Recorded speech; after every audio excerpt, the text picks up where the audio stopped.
আসসালামু আলাইকুম। চলে এলাম রাতের খাবার নিয়ে।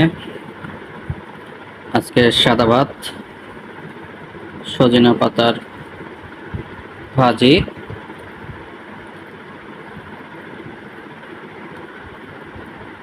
আমার কাছে খুব ভালো লাগে, আপনাদের কাছে কেমন লাগে তা জানি না।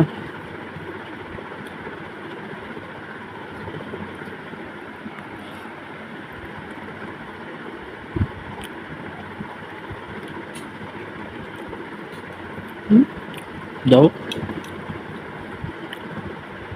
এই যে আবার সবজি চলে আসলো। এটা হচ্ছে লাউ,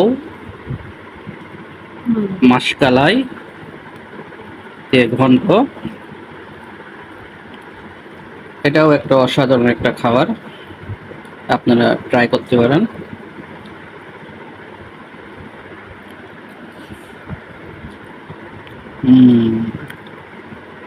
অসম্ভব সুন্দর।